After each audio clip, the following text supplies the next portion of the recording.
বেলা 10টা।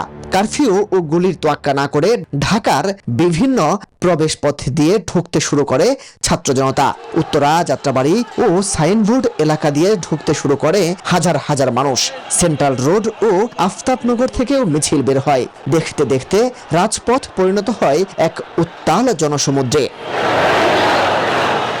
জুলাই গণ অভ্যুত্থান দিবস আজ। 2024 সালের এই দিনে ছাত্র জনতার সর্বোচ্চ আত্মত্যাগ ও তীব্র প্রতিরোধের মুখে পতন ঘটে 16 বছরের কর্তৃত্ববাদী শাসনের। দেশ ছাড়েন শেখ হাসিনা। তাই বাংলাদেশের রাজনৈতিক ইতিহাসে 5 অগস্ট 2024 কেবল একটি তারিখ নয়, এটি এক রক্তক্ষয়ী গণ অভ্যুত্থান এবং নতুন বাংলাদেশ বিনির্মাণের ঐতিহাসিক মোড়। ভোরের থমথমে নীরবতা, কঠোর কারফিউ ও সাজোয়াজানের পাহারা পেছনে ফেলে কিভাবে লাখ লাখ ছাত্র জনতার উত্তাল মহাসমুদ্র আছড়ে পড়েছিল রাজপথে এবং অবসান ঘটেছিল দীর্ঘ ফ্যাসিবাদী শাসনের।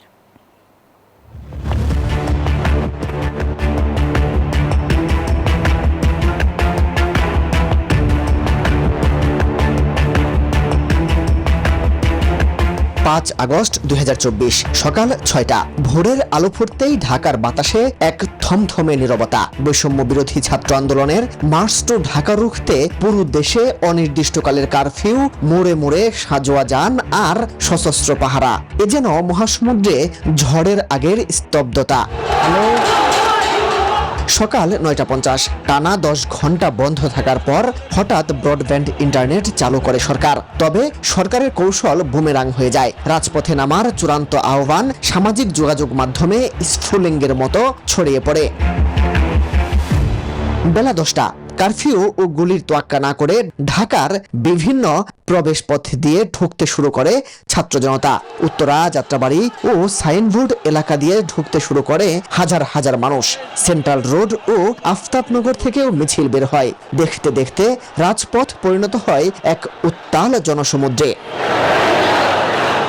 বেলা 11টা। ব্যারিকেড উড়িয়ে শহীদ মিনার ও টিএসসিতে জমায়েত হয় লাখো মানুষ। স্লোগানে কেঁপে ওঠে চারপাশ। দফা 1, দাবি 1, শেখ হাসিনার পদত্যাগ।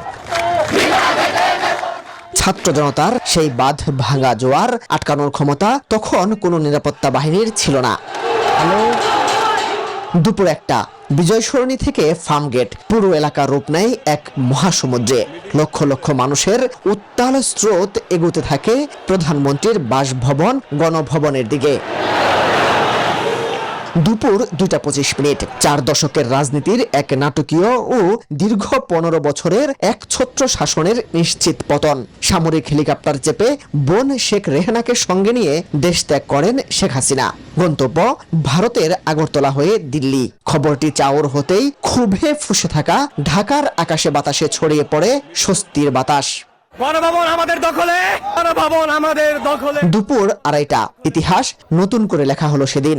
গণভবন ও জাতীয় সংসদ ভবনের ফটক ভেঙে ভেতরে ঢুকে পড়ে হাজার হাজার উৎসুক মানুষ। ভেতরের মাঠে, লেকে, এমনকি শোবার ঘরে পর্যন্ত ছড়িয়ে পড়ে উৎসুক জনতা। তার রুমে প্রবেশ করে যখন দেখলাম যে গণহত্যাকারী শেখ হাসিনা নাই, ওই মুহূর্তটা আমার যেমন আনন্দের তেমন বেদনাদায়ক। কারণ হচ্ছে দেখুন, আমরা জুলাইতে কোনো সুস্থ স্বাভাবিক মানুষ আমরা ঘুমাইতে পারি নাই। জুলাইতে প্রত্যেকটা মুহূর্তে আমরা মানুষ কাঁদি নাই, এমন কোনো মানুষ নাই। জাতীয় সংসদ ভবনেও প্রবেশ করে হাজার হাজার মানুষ। ক্ষোভ আর উৎসবের অদ্ভুত এক মিশেল দেখে স্তব্ধ হয় পুরো বিশ্ব।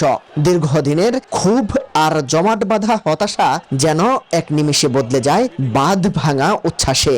মানুষের শুকরিয়া, নামাজ, লেকের পানিতে সাঁতার, রাজপ্রাসাদের ছাদ জুড়ে জয়ধ্বনি। ইতিহাসের এক বিরল মুহূর্তের সাক্ষী হয় পুরো বিশ্ব। সমস্ত হত্যা, সমস্ত অন্যায়ের বিচার আমরা করব। বিকেল 3:50। সেনাপ্রধান জাতির উদ্দেশ্যে ভাষণে আনুষ্ঠানিকভাবে জানান শেখ হাসিনার পদত্যাগের খবর। তিনি ঘোষণা দেন দেশে একটি অন্তর্বর্তী সরকার গঠন করা হবে এবং প্রতিটি হত্যাকাণ্ডের ন্যায় বিচার নিশ্চিত করা হবে। বিকেল 4:30। জগদ্দল পাথরের মতো চেপে থাকা আওয়ামী শাসন থেকে মুক্ত হয়ে প্রথম শ্বাস নেয়ার অনুভূতিতে আনন্দে ভেসে যায় পুরো বাংলাদেশ। রাজপথে নেমে আসে কোটি মানুষ। মিছিলে মিছিলে মুখরিত হয় চারপাশ। আনন্দ ছড়িয়ে পড়ে জেলখানাতেও। আমরা শুনতেছিলাম যে স্বৈরাচার হাসিনা পালিয়ে গেছে, তখন আর কি অনুভূতিটা এরকম ছিল একটা ক্যান্টিন ছিল, চা বিক্রি করার জন্য ওনার 3-4 বস্তা চিনি ছিল। আর কি সব কিছু শেষ করতে করতে এগুলো সবার মুখে মুখে হাতে হাতে দিয়ে দিছে। মানুষের বিজয় আমাকে ধরে কয়েকজন লাফালাফি আর কি মাথায় তুলে উল্লাস করতেছে। এদিনও দেশের বিভিন্ন স্থানে আইন শৃঙ্খলা বাহিনী এবং সরকার দলীয় নেতাকর্মীদের গুলিতে প্রাণ হারান অন্তত অর্ধশতাধিক আন্দোলনকারী। এক শাসকের পতন এবং নতুন ভোরের সূচনা লগ্নে দাঁড়িয়ে সেদিন সারা দেশবাসীর চোখ ছিল ভবিষ্যতের দিকে, যেখানে বিজয়ের উল্লাসের পাশাপাশি ছিল হাজার মানুষের স্বজন হারানো অশ্রু এবং নতুন বাংলাদেশ গড়ার বিশাল চ্যালেঞ্জ। মাসুদ সুমন, নিউজ 24, ঢাকা।